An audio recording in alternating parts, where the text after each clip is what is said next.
Selamat berjumpa kembali di Ngulik Alkitab. Saya Pendeta Mestika Hulu akan memandu bincang kita di Ngulik ini.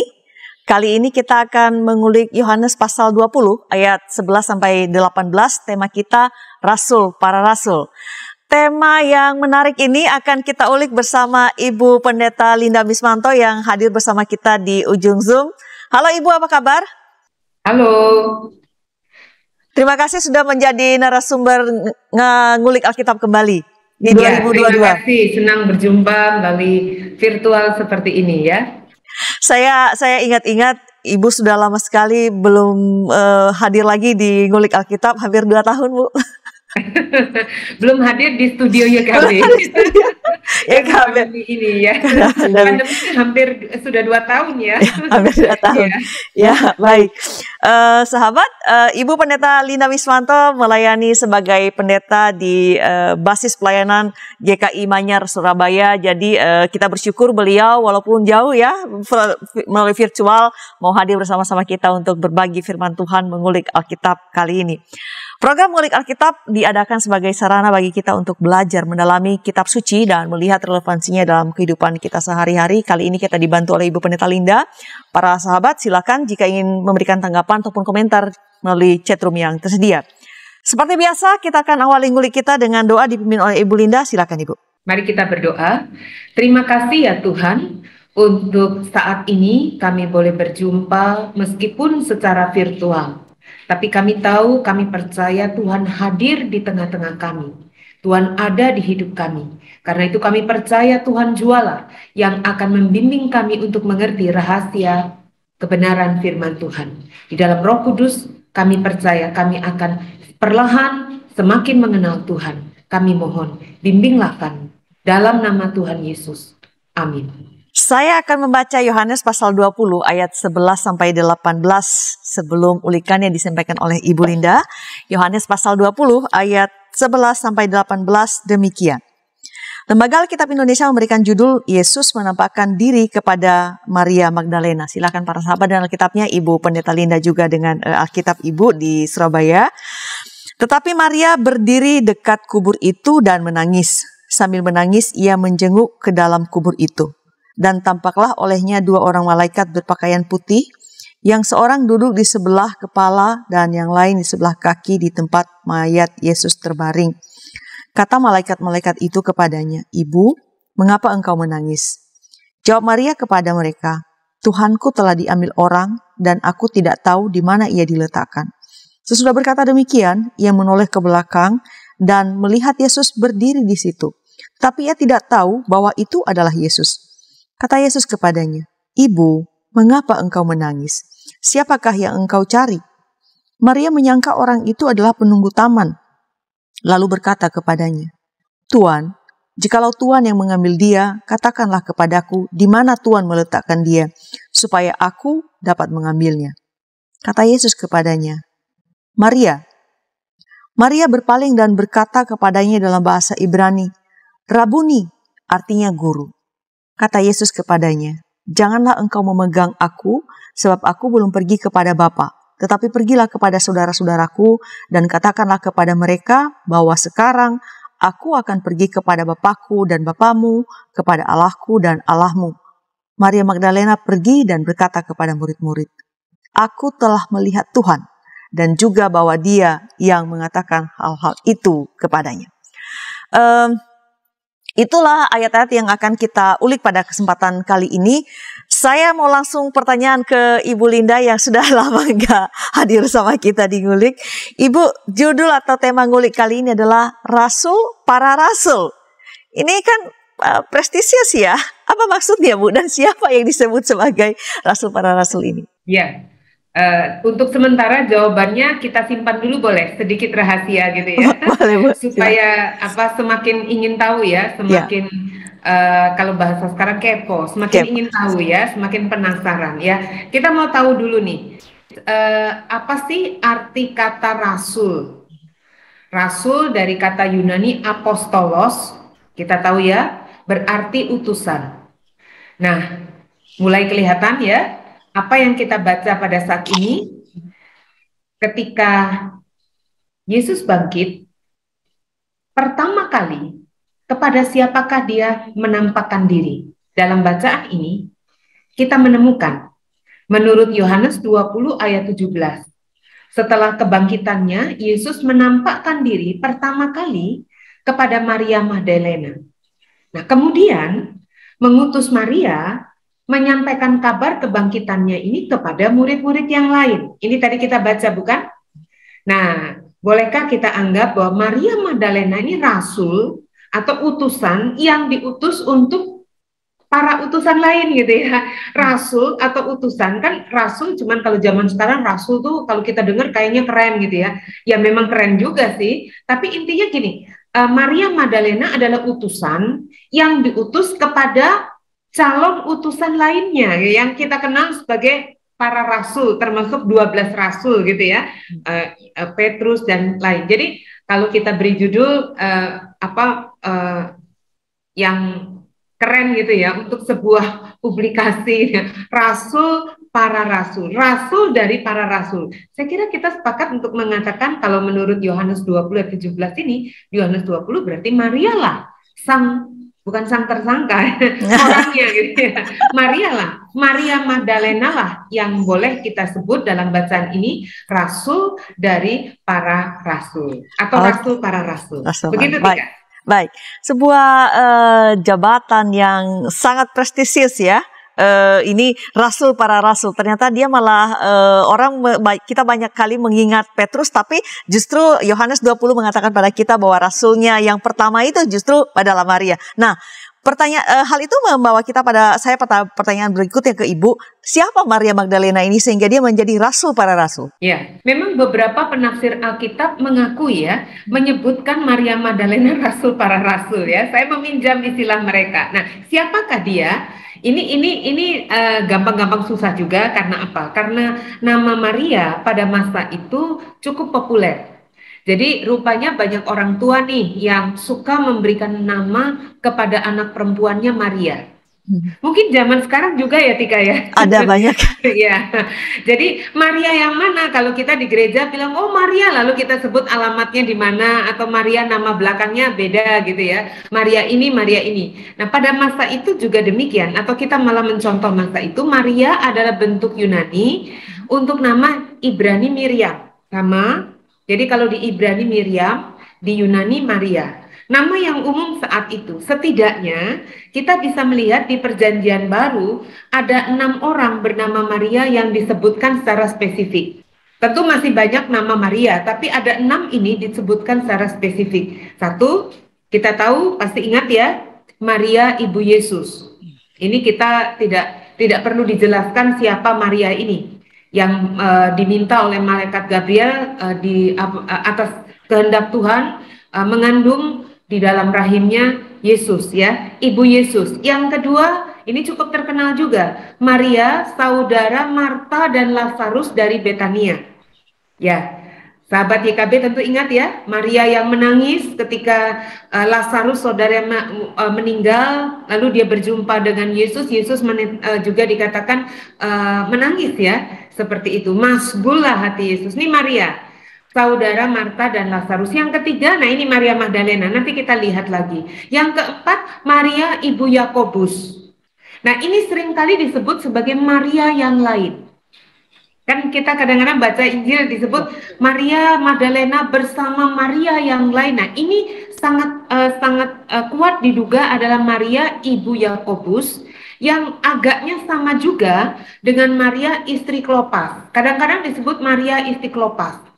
Klopas sendiri adalah saudara Yusuf suami Maria. Jadi Maria Ibu Yesus dan Maria istri Klopas ini bisa dibilang apa? Sister in law gitu ya kalau bahasa Inggris ya. Mereka beripar karena Maria istri Kleopas. Kleopas saudara dari Yusuf, suami Maria Ibu Yesus. Nah, ada satu lagi nama yang penting yang dicatat dalam Kisah Rasul 12 ayat 12. Maria Ibu Yohanes Markus. Nah, ini kemungkinan besar Maria, Ibu Maria ini mempunyai rumah yang besar, sehingga rumahnya menjadi tempat di mana murid-murid Yesus berkumpul. Yang dikatakan pada saat Petrus dibebaskan dari penjara pun dia datang ke rumah Maria ini. Nah, Maria ini ibu Yohanes Markus. Siapa Yohanes Markus?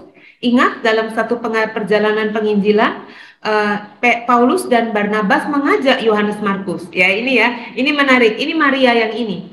Lalu ada Maria yang diberi salam oleh Paulus dalam suratnya dalam Roma 6 ayat 6. Ini tidak disebutkan banyak siapa Maria ini, hanya disebutkan bahwa Maria ini telah bekerja keras untuk gereja. Ya, itu saja ya. Ada 6 Maria. Kalau mau ditambahkan 78 ya itu mungkin nama kita hari ini ya. Nah, mungkin sekali Maria yang disebut Magdalena, Maria Magdalena itu mengapa disebut Maria Magdalena? Sangat mungkin karena dia berasal dari kota Magdala. Itu kota nelayan yang berada di tepi barat Danau Galilea yang cukup terkenal pada masa Yesus. Maka dengan dia populer dengan sebutan Maria Magdalena. Jadi kayak sekarang misalnya kalau Linda Surabaya gitu, kira-kira gitu ya. Nama Linda kan juga cukup pasaran kan, Tika? Iya. Kalau nama Pendeta Mestika Hulu agak sulit nih. Kalau Linda ini banyak, kecuali nama belakang saya disebut ya. Atau Linda Surabaya, Linda Jatim, kira-kira gitu. Kalau di GKI ada juga Pendeta Linda Niman di GKI Jawa Tengah ya. Nah, Maria Magdalena siapa dia? Lukas 8 ayat 2-3 menerangkan bahwa Maria Magdalena adalah salah seorang dari perempuan-perempuan yang ikut serta dalam pewartaan Yesus. Nah, ia mendukung pewartaan Yesus dengan perempuan-perempuan lain, bisa disebut Yohana, istri Kusa, itu yang disebut ya, itu dengan kekayaan mereka. Jadi saya bisa membayangkan ya, rombongan Yesus kan butuh makan. Nah, mereka menyediakan makan, mereka menyediakan akomodasi atau tempat tidur, bermalam kan tidak umum pada saat itu hotel, dan itu pun pasti berbiaya. Mungkin seperti itu. Jadi kebutuhan-kebutuhan yang sifatnya memang membutuhkan uang. Dan Maria Magdalena, menurut Lukas ayat 8 ayat 2-3 dikatakan dia adalah salah seorang dari perempuan yang ikut serta dalam pewartaan Yesus dan menyokong pewartaan Yesus dengan kekayaannya. Menariknya dalam Lukas 8 ayat 2 juga dicatat bahwa Yesus pernah mengusir 7 roh jahat dalam diri Maria Magdalena. Keterangan ini diulang lagi dalam Markus 16 ayat 19. Lalu muncul pertanyaan, apa sih maksudnya 7 roh jahat itu? Ada dugaan bahwa Maria Magdalena mengalami 7 kali pengusiran roh jahat. Jadi waktunya bisa panjang. Karena ternyata 6 kali gagal ya. Jadi yang ke-7 baru berhasil. Ada dugaan begitu, ada tafsiran mengatakan demikian. Namun ada tafsiran lain yang mengatakan bukan. 7 itu hanyalah menyebutkan angka simbolis. Kita tahu dalam tradisi Yahudi angka 7 adalah angka sempurna. Sehingga kalau sampai Maria Magdalena pernah dirasuki oleh 7 roh jahat, ini hanya untuk menanjakkan apa? Bahwa ini roh jahatnya ini bukan roh jahatnya sempurna, roh jahatnya betul-betul jahat, gitu kira-kira ya, sungguh-sungguh jahat. Seperti kalau kita mengatakan, aduh beribu minta maaf ya, beribu maaf gitu ya, tentu tidak berarti 1000 kita hitungi, kemarin minta maaf 1 ya, minggu depan 2, kemarin 1, tadi pagi 2, berarti masih cukup ya, masih 1000 berarti masih 900 sekian, bukan begitu. Tentu kata beribu maaf atau beribu terima kasih itu Sungguh-sungguh. untuk menunjukkan apa itu, Tika ya? Sungguh-sungguh. Kesungguhan hati. Gitu ya, sungguh-sungguh bahwa ini sungguh-sungguh. Nah, ada kemungkinan itu, ada tafsiran mengatakan demikian. Jadi angka 7 itu hanya menunjukkan sungguh-sungguh dia dirasuk roh jahat. Tapi masih ada pandangan lain lagi yang mengatakan bahwa ini bukan roh jahat. Kelihatannya Maria Magdalena ini mengalami gangguan kejiwaan yang sangat berat.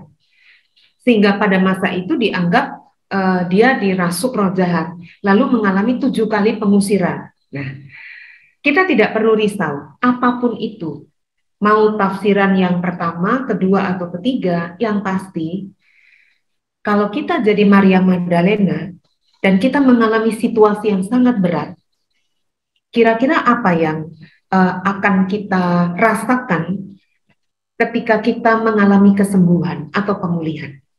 Nah, itu perasaan Maria Magdalena. Jadi tidak heran Maria Magdalena mengikuti Yesus kemanapun Yesus pergi, lalu dia menyokong, mendukung Yesus dan rombongannya dengan kekayaannya, tidak heran.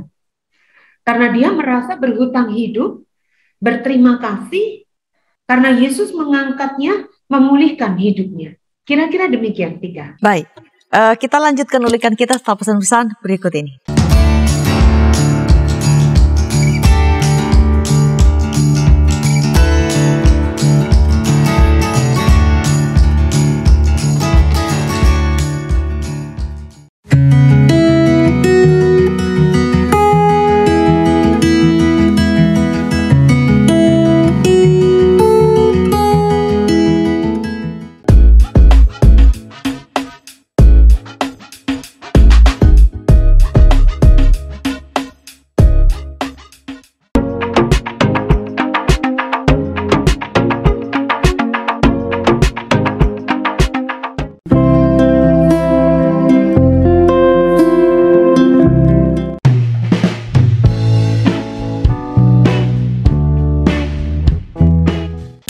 Sahabat, mari dukung pelayanan dan pekabaran Injil melalui YKB dengan membagikan link acara ini kepada sebanyak mungkin orang.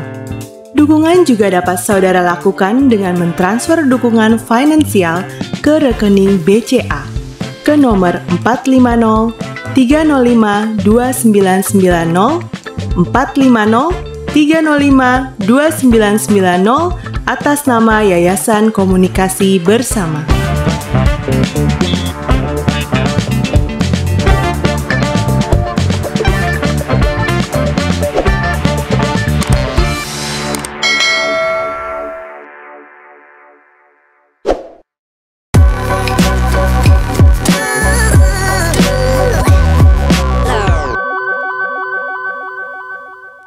Masih bersama kami di Ngulik Alkitab, saya Pendeta Mestika Hulu dan narasumber kita Ibu Pendeta Linda Mismanto. Kita mengulik Yohanes pasal 20 ayat 11 sampai 18, tema kita Rasul para Rasul. Kita lanjutkan. Tadi di segmen pertama, di penghujung segmen pertama, Ibu Linda sudah menjelaskan siapa itu Rasul para Rasul ini. Tampaknya adalah Maria Magdalena, dan siapa Maria Magdalena sudah mulai dijelaskan juga oleh Ibu Linda. Jadi saya mau buka segmen kedua ini dengan bertanya kepada Ibu. Ada beragam pandangan yang muncul tentang Maria tadi. Ada semacam, ya mungkin tidak bisa disebut sebagai spekulasi, tapi ada banyak hal yang jelas tentang dia, yang kerasukan roh jahat, bahwa dia seorang yang kaya, menopang pelayan Yesus dan lain-lain. Nah, siapa sebenarnya si dia ini, Bu? Kenapa banyak sekali pandangan tentang Maria ini? Ya, ada juga ini, Tika. Tadi itu belum masih ada lanjutannya. Ada juga pandangan yang mengatakan bahwa Maria Magdalena ini adalah perempuan berdosa yang meminyaki kaki Yesus dalam Lukas 7 ayat 37. Di sana disebutkan. Tapi pandangan ini juga diragukan, ya. Sahabat YKB tahu bahwa dalam penafsiran Alkitab banyak ahli bisa melihat dari segala sudut, ya, dan itu sah-sah saja, dimungkinkan studi Alkitab seperti itu. Nah, ada keraguan, mengapa? Karena apa? Begini loh, kalau Lukas, penulis Injil Lukas menyebutkan Maria Magdalena pernah diusir 7 roh jahat dari dirinya, lalu di Lukas juga, penulis yang sama, tidak mungkin kalau dia mendeskripsikan Maria Magdalena dengan deskripsi lain gitu ya, yang disebut perempuan berdosa yang meminyaki kaki Yesus, kira-kira gitu ya. Jadi artinya kalau penulis Injil Lukas sudah menyebut bahwa Maria Magdalena pernah diusir, pernah mengalami penyembuhan dari 7 roh jahat dalam dirinya, ya sudah di sini. Masa penulis yang sama menyebut dia dengan cara berbeda, kira-kira gitu ya. Meskipun ini pun bisa dibantah, bisa saja. Misalnya kalau saya, Tika misalnya menyebut identitas saya dengan berbagai macam, misalnya dari sudut tugas saya pendeta jemaat GKI Manyar Surabaya, ya. sebelum saat ini, kalau kita bercakap, saya disebut Ketua Umum BPMSW, tapi sekarang tugas saya sudah selesai, saya sudah purna tugas ya. Atau mau menyebut, oh Linda yang suka makan ini, gitu ya, bisa saja kan? Atau yang suka ini, hobi ini, nah itu bisa. Oke-oke saja, tapi yang mengatakan nggak mungkin, kalau Lukas mestinya konsisten, oke-oke saja. Memang ini sangat misterius, bukan misterius, menimbulkan tanda tanya. Karena apa? Karena sejujurnya ada 4 catatan Injil yang menuliskan mengenai Yesus yang diurapi minyak oleh perempuan. Nah, penafsir Alkitab menduga sangat kuat ini bukan peristiwa yang sama. Jadi kalau 4, ini saya pernah mendapatkan pertanyaan, itu kok di situ begini, kalau di sini begini. Ini kemungkinan besar bukan 4 peristiwa, bukan satu peristiwa yang sama yang diceritakan dari kacamata 4 penulis Injil. Kira-kira begitu ya. Jadi memang ada peristiwa-peristiwa yang memang ada lebih dari satu peristiwa tentang pengurapan kaki Yesus, pengurapan Yesus dengan minyak. Tulisan Matius dan Markus hampir sama, di mana di sana dituturkan peristiwa terjadi di rumah Simon, si kusta di Betania. Tapi Lukas agak berbeda karena menempatkan peristiwa itu di Galilea. Lalu Matius dan Markus menuliskan bahwa kepala Yesus yang diurapi dengan minyak. Sedangkan Lukas dan Yohanes menuliskan kaki Yesus yang diurapi dengan minyak. Nah, mungkin sahabat YKB ada yang tergelitik, tahu loh sebenarnya kaki atau kepala sih. Kita mau tanya nih, sebenarnya benar kaki atau kepala sih? Nah, para sarjana Alkitab mengatakan bahwa bisa jadi memang ya kaki ya kepala, karena itu bukan peristiwa yang satu. Kira-kira begitu ya. Nah, di dalam Injil Yohanes dituliskan yang mengurapi Yesus adalah Maria adik Marta. Ya, jadi Yohanes menyebut nama dengan jelas. Kalau Matius, Markus, Lukas tidak menyebutkan nama dengan jelas. Hanya Yohanes menyebut. Jadi ikut bingung nggak? Semoga tidak ya. Dan agaknya para penulis Injil tidak merasa perlu mencatat siapa mereka, namanya, kecuali Injil Yohanes disebut Maria adik Marta ya, saudara Marta dan Lazarus. Kira-kira demikian, Tika. Nah, ini masih ada lagi ya. Apakah boleh sedikit membuka tulisan apokrif? Silakan, Bu. Ya, apokrif itu deuterokanonika, itu tidak masuk dalam kanon kita ya. Dalam perjanjian baru kita kan punya 27 ya. Seluruh kitab suci kita kan 66. Nah, apokrif ini di luar kanon, itu menyinggung juga tentang Maria Magdalena yang dihormati sebagai murid. Maria Magdalena digambarkan sebagai seorang visioner, sosok pemimpin pergerakan perdana yang dikasihi Yesus melebihi murid-murid lain. Itu menurut apokrif. Ya, bahkan dia menonjol di antara murid perempuan. Nah, tapi menariknya sebagian besar karya tulis ini justru baru disusun sesudah Maria Magdalena sendiri wafat. Jadi bukan maunya Maria gitu ya. Orang-orang saja yang menuliskan. Dan sarjana Biblika, sarjana Alkitab menganggap bahwa ini bisa jadi bukan istilahnya, ini mengapa tidak masuk kanon juga karena dianggap sumber informasinya tidak cukup valid mengenai riwayat hidup para ahli, mengenai riwayat hidup Maria Magdalena. Kira-kira begitu ya. Termasuk misalnya pernah ditemukan Injil Maria di Kairo pada tahun 1896. Yang menggambarkan di situ juga dituliskan ada kata-kata Maria Magdalena yang memberikan peneguhan, dorongan kepada murid-murid Yesus yang laki-laki karena mereka bersedih ketika Yesus wafat. Maria Magdalena dikatakan memberikan dorongan, motivasi agar para murid tetap melanjutkan tugas pewartaan Injil. Meskipun ini menarik ya, ada juga dicatat dalam Injil Maria itu bahwa Petrus dan Andreas tidak senang. Kira-kira ucapannya begini, memangnya juru selamat kita hanya mengasihi Maria sehingga ia menampakkan diri dan menyampaikan banyak pesan pada Maria Magdalena. Nah ya, ada semacam kerisauan. Dan ini tidak lepas dari, nah nanti kita lihat pandangan terhadap perempuan pada masa itu.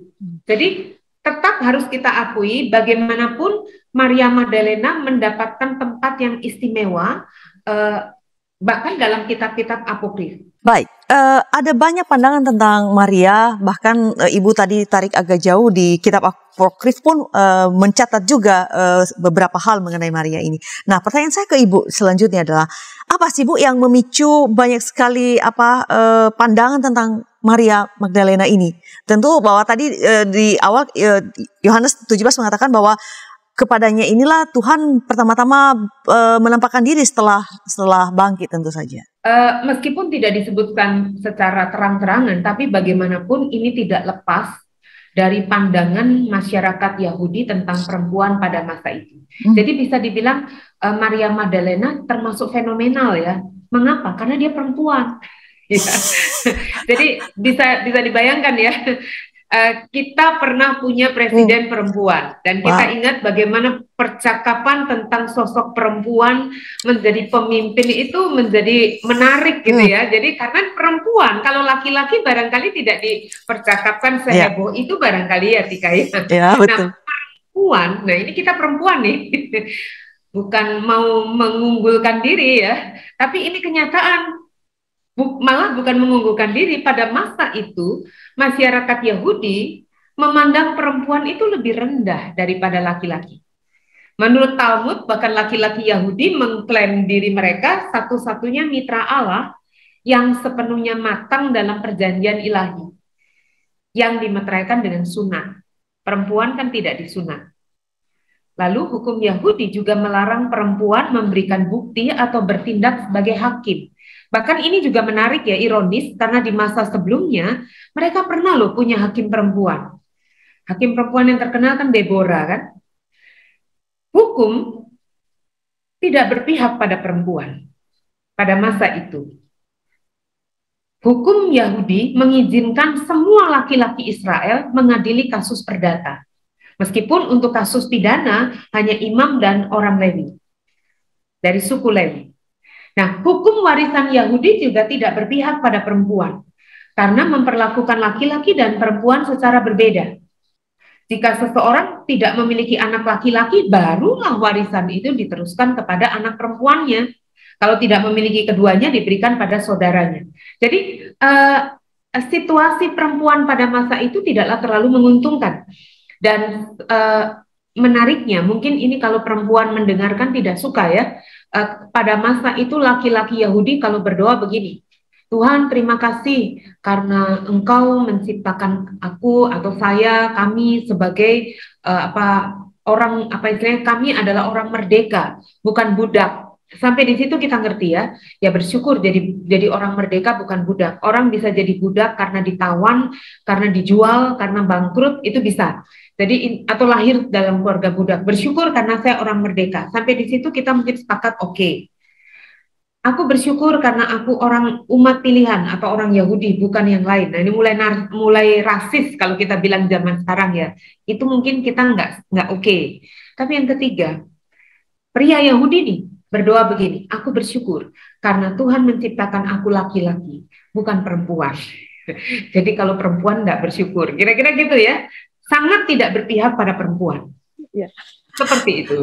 Baik. Oke. Ada pembedaan yang sangat tegas begitu ya, posisi laki-laki dan perempuan dalam masyarakat Yahudi. Perempuan dianggap rendah, ya bahkan mungkin dianggap setara dengan komoditas hak milik begitu ya Bu ya. Sehingga ada dampak pada sebuah kesaksian bahwa perempuan ini tidak dipercaya. Tadi Ibu juga menyinggung itu. Namun yang saya perhatikan dari penjelasan Ibu dan kalau para sahabat ngulik juga memperhatikan bahwa Injil justru mengatakan pada kita bahwa perempuan menjadi saksi kebangkitan Yesus, bahkan ada di sekitar gerakan Yesus. Nah, pertanyaan saya ke Ibu untuk penjelasan selanjutnya, mengapa Injil justru menempatkan para perempuan sebagai saksi di seputar peristiwa penting kehidupan Yesus? Bagaimana kita melihat atau memahami hal ini, Bu? Iya. Ini yang menarik tentang Tuhan Yesus kita, Tika. Jadi bukan hanya pada saat kebangkitan, para saksi kebangkitan juga perempuan.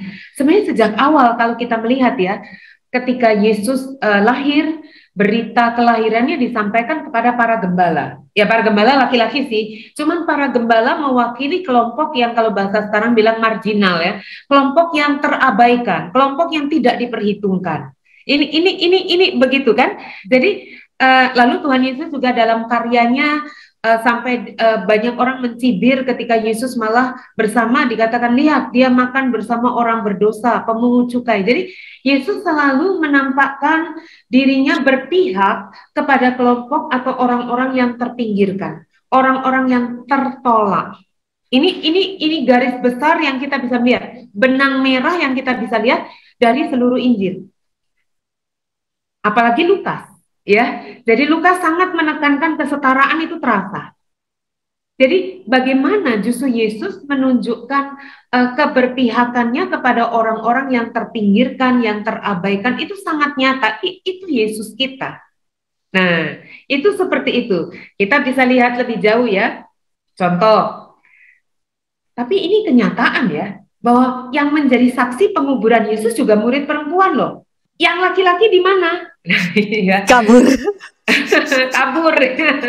Ya, laki-laki tidak ada pada saat Yesus disalib, itu kan hanya perempuan yang ada di sekitarnya. Ingat salah satu perkataan Yesus adalah putri-putri Yerusalem tangisilah dirimu gitu ya. Yang laki-laki nggak ada loh, hanya Yohanes murid yang dikasih Yesus yang disebut ada di sekitar salib Yesus, yang lain nggak ada. Murid perempuan ada di sekitar salib, dan tidak heran murid perempuan pula yang menjadi saksi penguburan Yesus. Kalau menurut Markus 15 ayat 47, Maria Magdalena dan Maria ibu Yosef yang menjadi saksi peristiwa penguburan Yesus. Kalau menurut Matius 27 ayat 61, sahabat YKB bisa lihat bagian-bagian akhir itu ya, disebut saksinya adalah Maria Magdalena dan Maria yang lain. Yaitu kemungkinan Maria ibu Yakobus itu sama ya. Kemudian kalau menurut Lukas disebut saksinya perempuan-perempuan, tidak disebut namanya. Yang bersama Yesus dari Galilea, tidak menyebutkan nama. Nah, kalau Yohanes memang tidak mencatat kehadiran saksi mata, saksi perempuan ketika Yusuf dari Arimatea menguburkan jenazah Yesus. Malah di sana dituliskan kehadiran Nikodemus, karena penulis Injil Yohanes memperkenalkan Nikodemus dalam Yohanes 3 ya, yang datang malam-malam. Nah, di Yohanes 19 secara khusus penulis Injil Yohanes menyebutkan tentang kehadiran Nikodemus pada saat penguburan jenazah Yesus, memberikan minyak wangi dan sebagainya. Tapi yang menarik, ini murid perempuan loh, ya. Kita sedikit perlu tahu ya, tradisi penguburan pada masa itu. Tradisi Yahudi mengharuskan penguburan secepat mungkin setelah kematian. Di dalam Bilangan 19 ayat 16 tertulis bahwa seorang yang menyentuh tulang jenazah atau kuburannya, maka secara adat ia dianggap tidak tahir atau najis. Karena itu dikembangkan peraturan yang cukup rumit, antara lain larangan penguburan pada batas-batas kota, karena itu akan membuat orang lain menjadi tidak tahir. Kira-kira gitu ya. Nah, penguburan juga tidak diizinkan pada hari Sabat. Ini menjelaskan mengapa Yusuf dari Arimatea meminta tubuh Yesus diturunkan untuk dikuburkan sebelum hari Sabat. Dan ini juga menjelaskan mengapa murid-murid datang setelah lewat hari Sabat ke makam Yesus. Pada masa itu penguburan biasa dilakukan di dalam gua. Dan ini kebiasaan yang dilakukan orang-orang kaya yang mampu membeli lahan dan menebang pohon untuk dijadikan peti mati dan membentuk gua. Sedangkan orang-orang miskin dikuburkan dalam tanah datar dengan kedalaman ya sekitar 2 meter, panjang 50 cm. Jadi tidak seperti orang kaya. Nah, di sini dalam Matius misalnya dicatat perempuan-perempuan pergi ke kubur Yesus, disebut Maria Magdalena dan Maria yang lain, yang tadi saksi penguburan Yesus. Lalu dikatakan bumi bergoncang, sosok malaikat berjubah putih turun dari langit, lalu menggelindingkan batu penyumbat dari liang kubur di depan mata mereka. Lalu malaikat mengabarkan bahwa Yesus sudah bangkit dari maut. Kemudian Yesus sendiri menampakkan diri kepada perempuan itu selagi mereka bergegas meninggalkan kubur, lalu menyuruh mereka mengabari murid-murid lain bahwa Yesus menjumpai mereka di Galilea. Tapi kalau dalam Lukas, sekelompok perempuan tidak disebutkan, namanya ya, tidak disebut namanya, tapi mereka pergi ke kubur, mereka menemukan batu penyumbat sudah tergelinding dari liang kubur. Sama seperti yang ditulis oleh Injil Markus. Mereka masuk ke liang kubur, berjumpa dengan dua orang yang berjubah putih yang memberitahukan bahwa Yesus sudah bangkit dari maut. Lalu selanjutnya mereka bergegas memberitahukan kejadian itu kepada 11 rasul yang ada. Lalu, nah ini yang menarik, pemberitahuan mereka tidak diindahkan, tidak diabaikan atau tidak dianggap benar karena kembali lagi perempuan, apa yang dikatakan dianggap omong kosong belaka. Mungkin kalau pakai bahasa sekarang nih hoax akan bilang apa? Hoax atau gini, halu kali. Kan bahasa anak muda sekarang bilangnya halu tuh halusinasi gitu ya. Kali halusinasi, perempuan kan sering dianggap gampang berhalusinasi gitu ya. Seperti itu Tika. Jadi memang perempuan menunjukkan keistimewaan di seputar peristiwa kematian dan peristiwa salib sampai kebangkitan. Baik, kita lanjutkan ulikan kita setelah pesan-pesan berikut ini.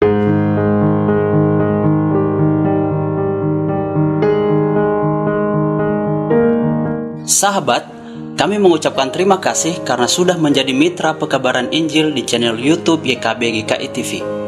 Untuk mempermudah sahabat berlangganan dan menyaksikan program renungan berbahasa daerah, maka pada bulan November ini kami membuat channel YouTube YKB berbahasa daerah. Channel ini khusus diisi program-program berbahasa daerah yang ada di Indonesia. Diingat ya sahabat, mulai bulan ini program seperti Basa-Basa Dede bahasa Nias, Palamboroha bahasa Toba, Pepalem Pusuh bahasa Karo, Pamalas Uhur bahasa Simalungun, Pepalem Ate bahasa Pakpak Dairi, Pani Ismanah bahasa Sunda, Pangayeming Manah bahasa Jawa, Panadoh Ati bahasa Dayak Ahe, Penyadingan Atei bahasa Dayak Ngaju, Piranai Atei bahasa Dayak Maanyan, Umpama Tana Pena bahasa Toraja, Papan Sungai Naunga bahasa Talaut, Pakateno Unau bahasa Siau, Mari Kasagar Hati bahasa Kupang, Pamaringu Eti bahasa Sumba, Mapalolinekaf bahasa Timur, dan bahasa daerah lainnya akan tayang di channel YouTube YKB berbahasa daerah. Jangan lupa subscribe dan tekan tanda lonceng untuk mendapatkan informasi video terbaru di channel YouTube YKB berbahasa daerah. Terima kasih, Tuhan Yesus memberkati.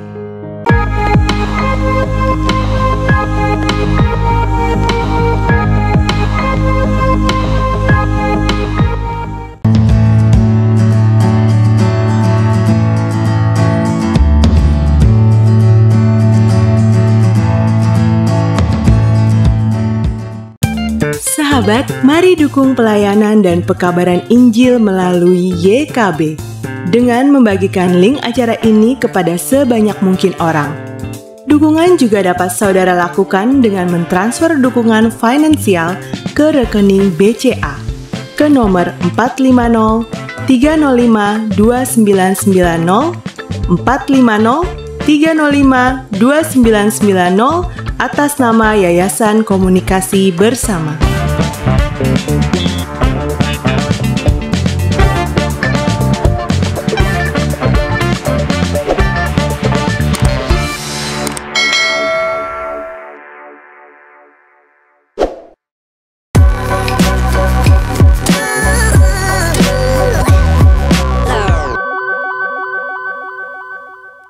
Terima kasih sahabat masih setia di Ngulik Alkitab. Saya Pendeta Mestika Hulu dan narasumber kita Ibu Pendeta Linda Mismanto.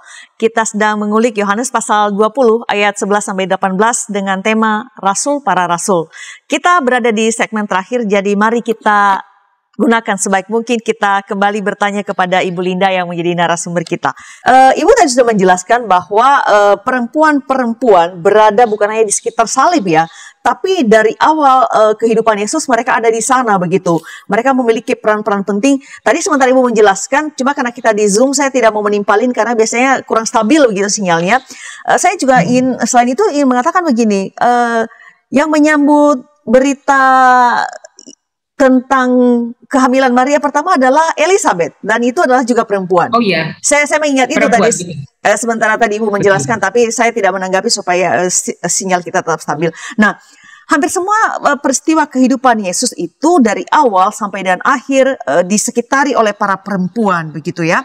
Nah, khusus mengenai Maria Magdalena, dia disebutkan cukup banyak, perannya menonjol. Mengapa, Bu? Ya, ini menarik ya. Ya, bisa jadi karena Maria Magdalena memang secara frekuensi cukup kerap berada di sekitar Yesus. Yaitu karena pengalaman ia mengalami pemulihan dari Tuhan, sehingga itu membuat dia tidak ada lain tujuan hidupnya selain melayani Tuhan.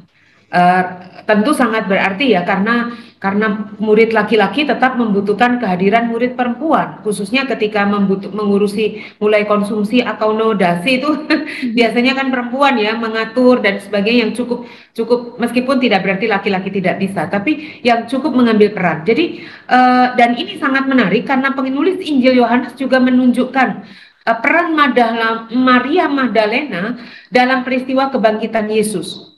Yang tadi kita baca itu adalah lanjutan dari Yohanes 20 ayat 1 sampai 10. Di sana dicatat Maria Magdalena pergi ke kubur Yesus seorang diri. Ini dicatat ya, ayat 1, ketika hari masih gelap.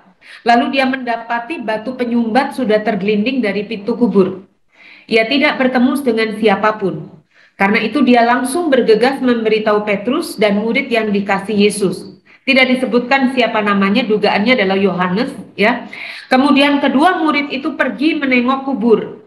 Yesus bersama Maria menengok kubur Yesus bersama Maria Magdalena dan memastikan bahwa memang tempat itu sudah kosong. Jadi murid-murid itu melihat benar juga yang dibilang Mama Maria nih, kira-kira gitu ya.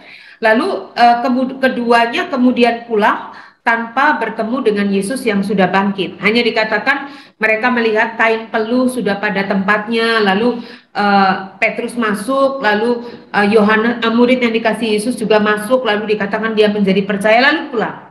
Tapi rupanya Maria tidak pulang. Ini yang tadi kita baca. Maria Magdalena tetap tinggal seorang diri di taman pekarangan kubur. Lalu dia melihat dua sosok malaikat berdiri di bekas tempat jenazah Yesus dibujurkan. Kemudian Yesus menampakkan diri kepadanya. Ia mula-mula berpikir bahwa itu adalah pengurus taman.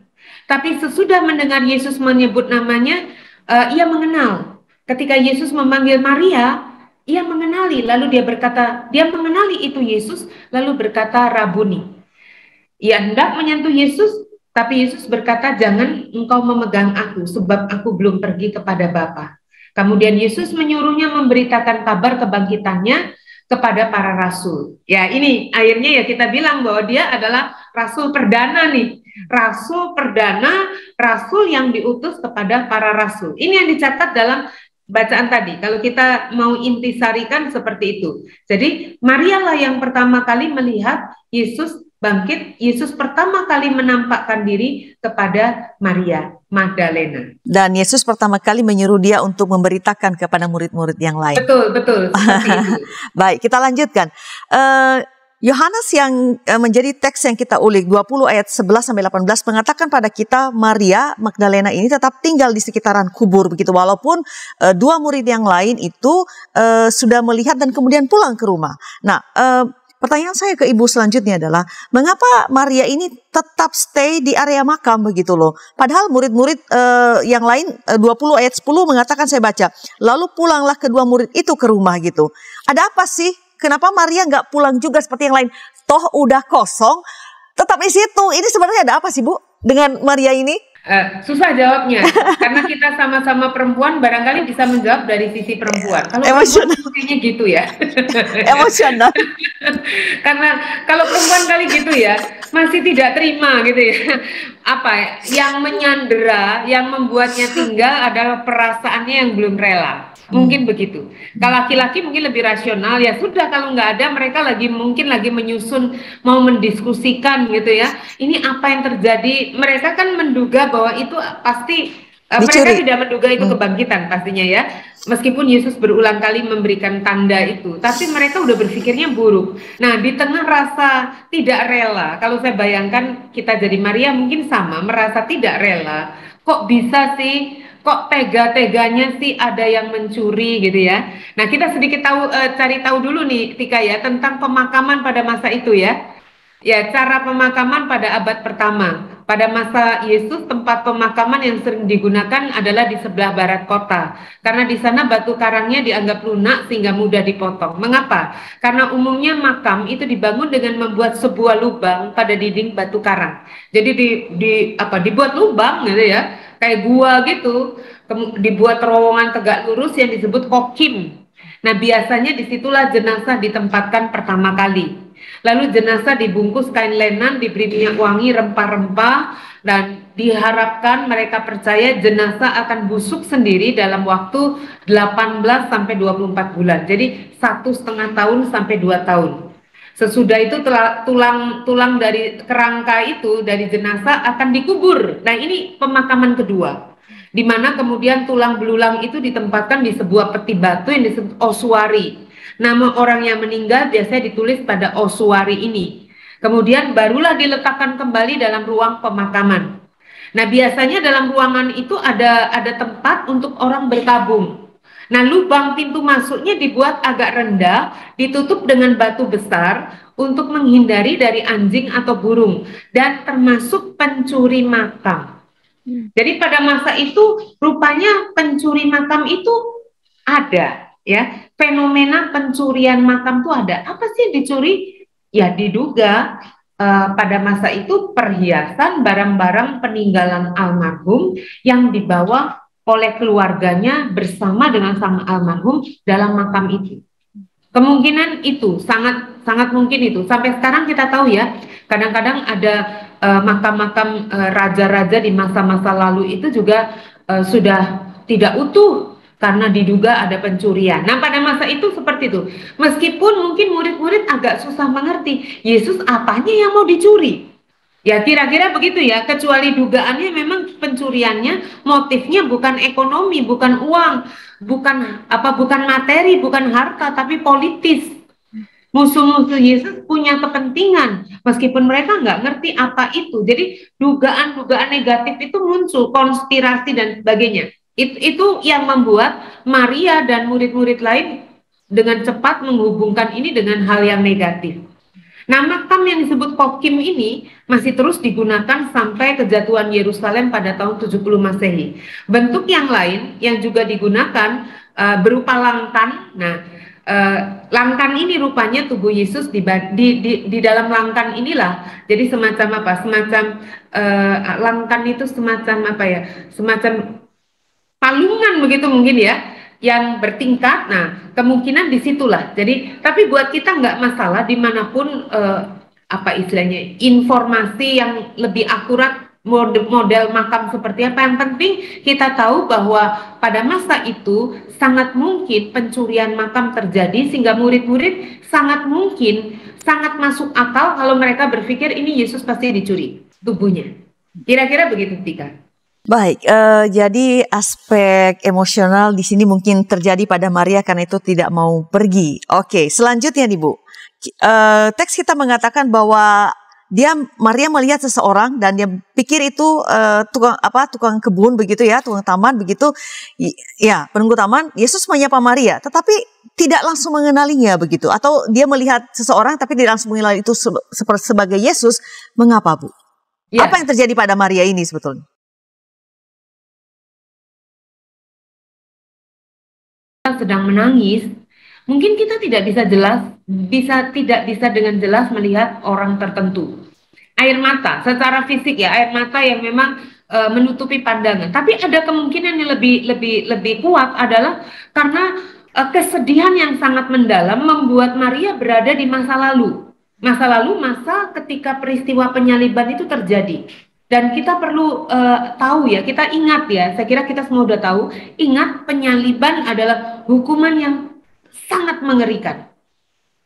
Jadi itu di depan orang dipertontonkan begitu rupa. Dan selain kejam, kejam ya, kalau kita siapapun kita akan melihat itu sangat kejam, apalagi bagi orang Yahudi yang mempercayai bahwa orang yang mengalami kematian dengan cara digantung.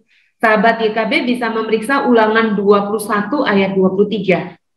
Ulangan 21 ayat 23. Di sana dikatakan orang yang mati dengan cara digantung itu artinya dia mendapat kutukan Allah.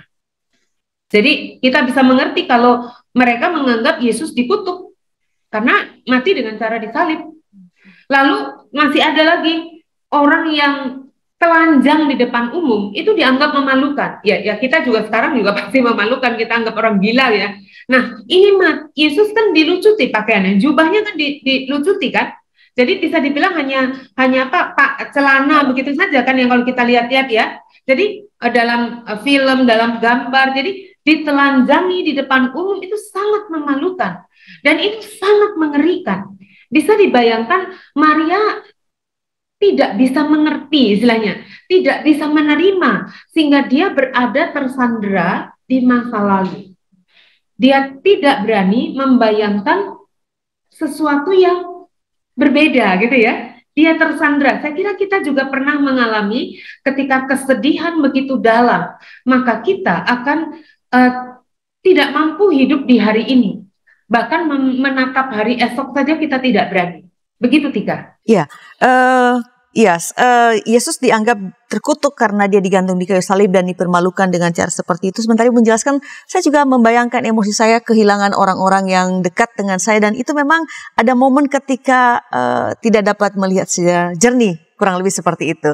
Jadi betul bahwa emosi yang luka emosional itu bisa membuat kita kehilangan fokus, kurang lebih seperti itu. Baik, selanjutnya. Yesus memanggil Maria dengan namanya. Apa artinya ini, Bu? Dipanggil dengan namanya dalam kebingungan, dalam kesedihan, keputusasaan, nggak tahu lagi mau ngapain. Namanya dipanggil. Apa artinya ini, Bu? Saya juga membayangkan kalau saya dalam keadaan seperti Maria dipanggil nama, itu rasanya bunyi yang paling indah gitu ya. Nama adalah bunyi yang terindah tuh bener ya. Maria dapat mengenali bahwa dia adalah Yesus karena namanya dipanggil. Karena Maria langsung dia kaget, Rabuni gitu ya. Jadi ini menarik ketika nama Maria dipanggil, di situ dia mengerti bahwa ini Yesus. Meskipun Yesus mengatakan janganlah engkau memegang aku. Karena sangat dimengerti, dia sangat emosional ya. Dan ini banyak penafsir mengatakan bagian ini cukup sulit karena tampaknya bertentangan dengan kenyataan bahwa Yesus malah meminta Thomas menyentuh lambungnya. Lalu ia juga mengundang murid-murid lain meraba tangan kakinya dalam Lukas 24 ya. Lalu Yesus juga tidak menolak kalau Matius murid-murid perempuan memeluk kakinya. Nah ini penafsir ada yang menduga begini. Jadi yang pertama sebenarnya itu Alkitab kita kan terjemahan bahasa ditulis dalam bahasa Yunani. Sesungguhnya Yesus bicara dalam bahasa Aram, bahasa kebanyakan masyarakat pada saat itu. Yang dimaksud Yesus sesungguhnya adalah janganlah memegang kaki engkau memegang aku sebab aku belum pergi kepada Bapa. Intinya apa? Ada hal yang lebih penting untuk kamu lakukan, yaitu apa? Memberitakan ini. Jadi Yesus tidak ingin Maria hanya menikmati sukacita itu bagi dirinya, tapi membagikan kepada orang lain. Tapi ada juga tafsiran yang kedua mengatakan, jadi sebenarnya Injil Yohanes ini menuliskan dalam bahasa Yunani itu bukan me aptou, yang kalau diterjemahkan jangan memegang aku, tapi me tou. Jadi aptou dan nou itu kan agak mirip. Jadi harusnya metou artinya janganlah takut. Dari kata kerja toin ya. Jadi kata yang sedikit berbeda ini lalu ditulis ternyata membuat akhirnya terjemahannya dimengerti sebagai janganlah memegang aku. Sebenarnya enggak. Sebenarnya janganlah takut. Kira-kira begitu. Tapi sahabat YKB kita pun tidak perlu risau di sini. Yang penting kita tahu jelas bahwa Maria akhirnya memang melakukan apa yang Yesus mau, yaitu apa? Menyampaikan, menjadi utusan Tuhan, menyampaikan pesan tentang kebangkitannya kepada murid-murid yang lain.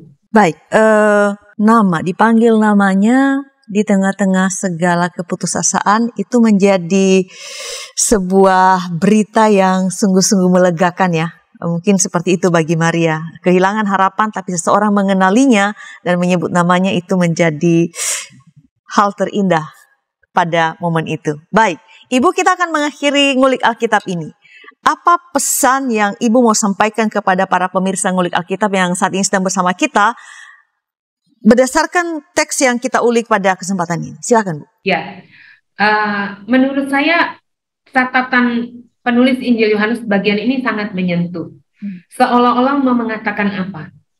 Apapun keadaan kita, Maria bukan dalam posisi terbaik ya. Kalau kita lihat ya, dia rapuh sekali. Bahkan sembarangan orang diajak omong ya, lalu mengatakan kalau engkau mencuri ya, kalau mencuri nggak mungkin juga nampakin diri gitu ya. Ya. Jadi Maria tampak sekali rapuh di situ, menangis, tidak mampu mengenali Yesus. Tapi di situ kita melihat sosok Maria mewakili kita, ya, mewakili kita yang juga ada kalanya sangat rapuh, ya.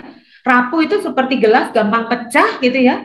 Kita bukan seorang yang perkasa hebat gitu ya.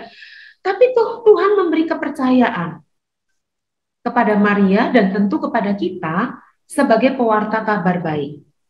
Dan penting, orang yang menjadi pewarta kabar baik tentunya harus mengalami sendiri terlebih dahulu kabar baik itu. Dan itu Maria.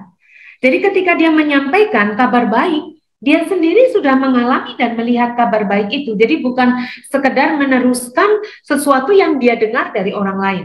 Saya jadi ingat kalau kita misalnya makan ke tempat yang kita merasa makanan itu enak, tidak ada yang nyuruh, kita sukarela kan kasih tahu, kamu mau kemana gitu ya. Kasih tahu, jangan lupa loh nyoba di sini, enak. Masa sih, kamu nggak percaya dengan semangat kita menceritakan gitu ya. Padahal kita loh nggak disuruh oleh pemilik resto atau tempat makan itu. Kita bukan bukan bintang iklannya, tapi kita mengalami karena kita, aku loh sering makan di sana enak. Karena kita mengalami, ini soal makanan. Saya percaya kalau soal kabar baik jauh lebih besar daripada makanan. Dan kabar baik ini akan menjadi jauh lebih berarti. Coba Bapak, Ibu, Saudara, sahabat YKB renungkan. Kabar baik ini akan menjadi jauh lebih berarti ketika kita sudah pernah melewati malam gelap. Tanda kutip ya. Malam gelap, itulah yang dialami Maria, Magdalena, dan murid-murid Yesus lainnya. Mereka mengalami malam gelap, artinya ketika keadaan sudah buntu, gelap, nggak tahu apa yang harus dilakukan. Pekat, seperti putus asa, udah nggak ada harapan.